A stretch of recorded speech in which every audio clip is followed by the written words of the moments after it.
बच्चों, मैं आपकी हिंदी टीचर। इससे पहले आपको अप्रैल महीने में कुछ वर्कशीट्स दिए थे, वो आपके क्लास 3 के हिसाब से दिए थे। वो आपको ऐसे समझना है कि वो 3rd क्लास का रिवीजन था।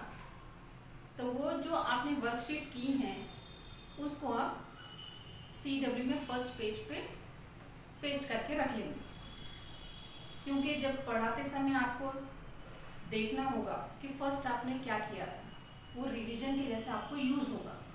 तो आप क्या करेंगे, वो वर्कशीट CW के स्टार्टिंग पेज पर आप स्टिक कर लेंगे। ठीक है, ये तो हुई अप्रैल मंथ की बात। अब आज से हमारी ऑनलाइन क्लास शुरू हो रही है। तो ऑनलाइन क्लास में आपको बहुत ज़्यादा ध्यान देने की ज़रूरत है, क्योंकि अभी ये हमारा क्लासरूम नहीं है। आप घर में बैठेंगे और मैं यहाँ से आपको समझाऊंगी, पढ़ाऊंगी। ठीक है, तो आप सबसे पहले मुझे ये बताएंगे, सुबह उठते हैं तो आप क्या करते हैं?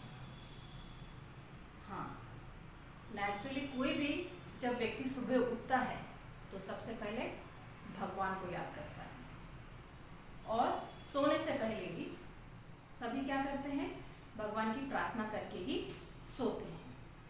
और जब हम तैयार होकर स्कूल आते हैं तब हम क्या करते हैं, तभी भी हम भगवान की प्रार्थना के लिए ग्राउंड में जाते हैं और प्रेयर करते हैं। तो आज मैं आपको आपकी पुस्तिका में पहली कविता है जिसका नाम है आराधना, उस कविता को समझाऊंगी। ठीक है, उस कविता का नाम है आराधना।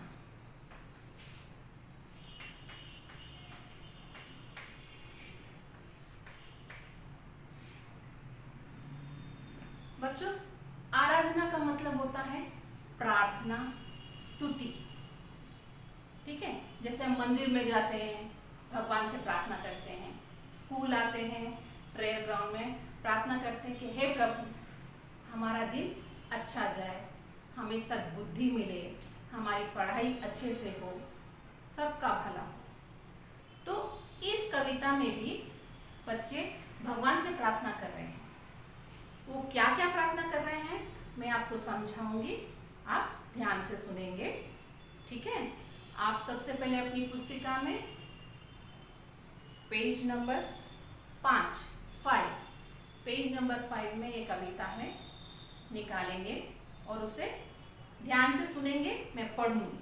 ठीक है, और जो भी कठिन शब्द है उसको मैं हिंदी और इंग्लिश में समझाने की कोशिश करूँगी। ठीक है, तो उसमें पहली कविता में बताया है, ये देखो आपकी पुस्तिका में ये कविता है। हे ईश्वर दो हमको ऐसा ज्ञान। बच्चे भगवान से प्रार्थना कर रहे हैं, हे ईश्वर, गॉड, भगवान, हमको ऐसा ज्ञान दो। ज्ञान मतलब बुद्धि, नॉलेज, समझ। हे ईश्वर, हे ईश्वर। ईश्वर का मतलब क्या है, गॉड, भगवान। बच्चे भगवान से प्रार्थना कर रहे हैं, हे ईश्वर दो हमको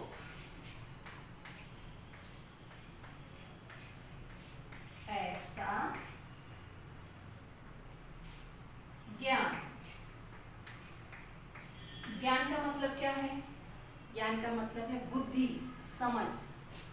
बच्चे भगवान से प्रार्थना कर रहे हैं, हे भगवान, हे गॉड, हमको ऐसी बुद्धि दो, ऐसी समझ दो, ऐसी नॉलेज दो कि पढ़ लिख कर हम हो देश की शान।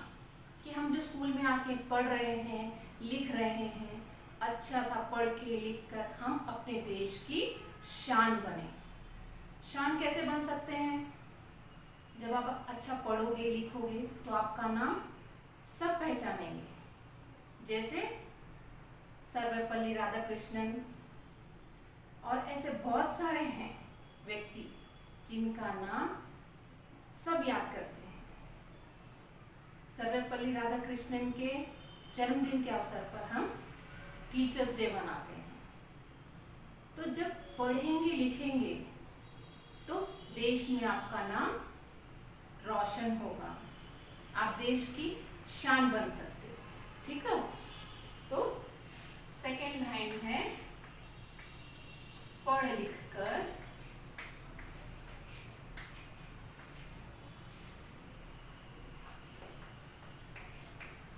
हम हों देश की शान, देश की शान। ठीक है, पढ़ लिख कर हम देश की शान बनेंगे, सब हमें पहचानेंगे क्योंकि हम अच्छा बनने का प्रयास कर रहे हैं पढ़ लिख कर। ठीक है, तीसरी पंक्ति है शिक्षा पाएं ध्यान लगाकर। शिक्षा, शिक्षा मतलब पढ़ाई, शिक्षा मतलब पढ़ाई, शिक्षा पाएं ध्यान लगाकर।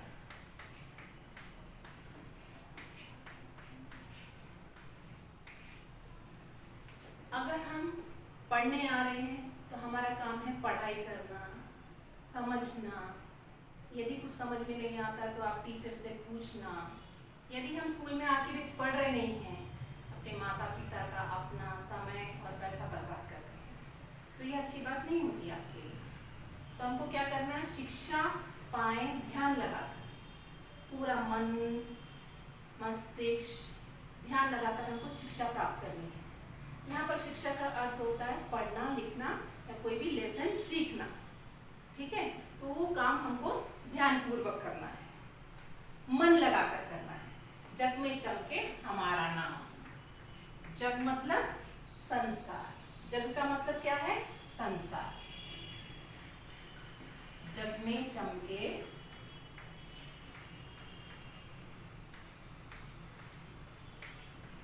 हमारा नाम।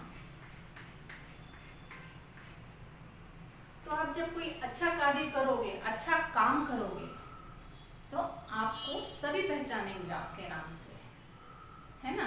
यदि कोई गलत काम कर लेता है, अच्छा पढ़ता लिखता नहीं है, तो उसको कोई भी उतना याद नहीं रखता है जितना उस व्यक्ति को याद रखता है जो अच्छे स्वभाव का होता है, उसके अंदर अच्छी बातें होती है, सबका भला सोचता है, पढ़ने लिखने में अच्छा होता है।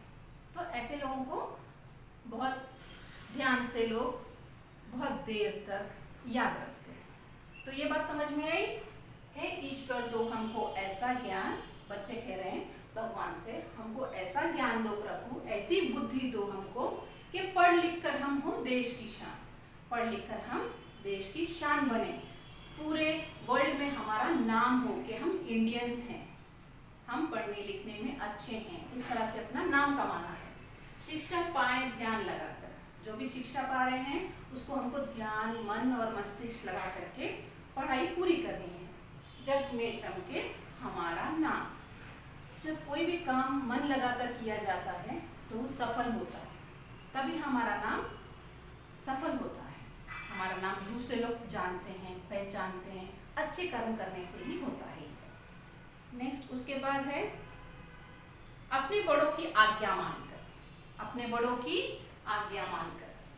यदि आप बड़ों का कहना नहीं मानोगे, जैसे घर में आपके दादा दादी मम्मी पापा कुछ काम देते हैं आपको, तो आप क्या करते हो, उसको पूरा करते हो, बड़ों की आज्ञा का पालन करते हो, यानी कि उनकी बात सुनते हो, रिस्पेक्ट करते हो। यदि आप उनकी बात नहीं सुनोगे, उनका दिया हुआ कार्य पूरा नहीं करोगे, काम पूरा नहीं करोगे, तो ये अच्छे बच्चों की निशानी नहीं होती। ठीक है, तो यहाँ पर बताया गया है अपने बड़ों की आज्ञा मानकर। आज्ञा मतलब ऑर्डर, आज्ञा मतलब ऑर्डर। अपने बड़ों की आज्ञा मानकर, अपने बड़ों की आज्ञा मानकर। आज्ञा का मतलब है ऑर्डर, बड़ों की बात हमें सुनना है। ठीक है, अपने बड़ों की आज्ञा मानकर सदा हमसे हो अच्छे काम, उनके यदि हम उनके आदेश को सुनेंगे तो हम कभी भी अच्छा ही कार्य करेंगे। ठीक है, सदा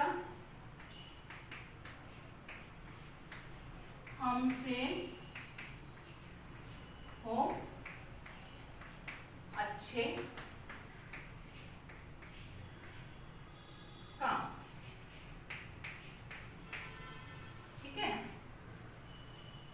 कभी भी हमें बड़ों की बात माननी चाहिए, क्योंकि बड़ों को कुछ क्या रहता है, अनुभव रहता है।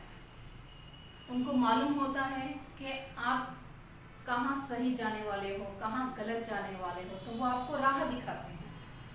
तो कभी भी अपने बड़ों की आज्ञा का पालन करना चाहिए। ठीक है, हम सबके ही हाथों में है भारत देश की रक्षा का भार। हम जो छोटे छोटे बच्चे हैं, हमारे ही हाथों में है हमारे देश की रक्षा का भार। हमारे देश की रक्षा करना हमारा कर्तव्य है, वो हमारी ड्यूटी है।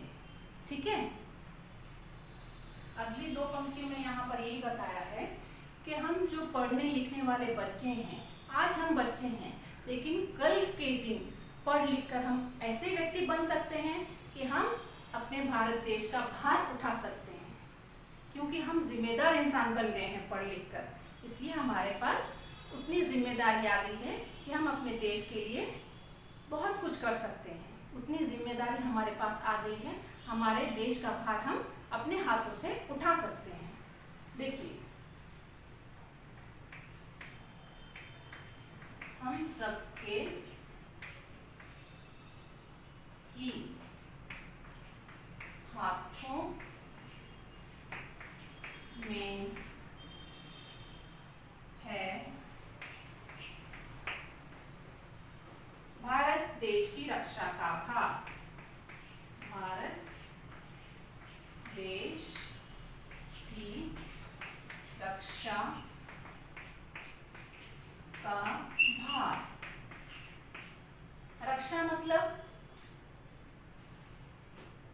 मतलब होता है किसी चीज पर ध्यान देना। ठीक है, उसकी देखभाल करना। जैसे प्रोटेक्शन, इंग्लिश में उसको क्या कहेंगे, प्रोटेक्शन, हिंदी में कहेंगे देखभाल करना। यदि हम पढ़ लिख कर इतने काबिल बन जाएंगे कि हम अपने भारत देश की रक्षा, उसकी प्रोटेक्शन, उसकी देखभाल हम कर सकते हैं। तो ये थी कविता की कुछ लाइनें जो मैं अभी आपको इस पार्ट में समझाने की कोशिश कर रही हूँ। बाकी की पंक्तियां मैं आपको दूसरे पार्ट में समझाऊंगी। आशा करूंगी कि आपको इतनी समझ में आ गई होगी। आपको यदि इनमें से कविता में से कुछ शब्द के अर्थ यदि समझ में नहीं आ रहे हैं तो आपकी पुस्तिका के पीछे यहाँ पर शब्दार्थ दिए गए हैं। हिंदी से हिंदी भी है और हिंदी से इंग्लिश भी है। तो आप जब ये कविता पढ़ते जाएंगे, कुछ इसमें शब्द का अर्थ समझ में यदि नहीं आ रहा है आपको, तो पीछे पलटा करके यहाँ पर आपको शब्दार्थ दिए गए हैं, हिंदी में भी और इंग्लिश में भी। ठीक है, आपको समझ आ जाएगा। फिर भी मैं एक बार कोशिश करूंगी कि आपको अच्छे से एक बार फिर से छोटा सा समझा दूं।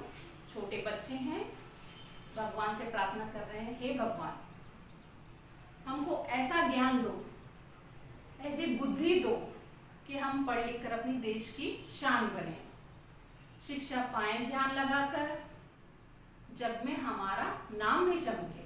शिक्षा पाएंगे ध्यान लगाकर, जिसकी वजह से जग में, संसार में हमारा नाम भी चमकेगा। और अपने बड़ों की आज्ञा मान करके सदा हम अच्छे काम करेंगे।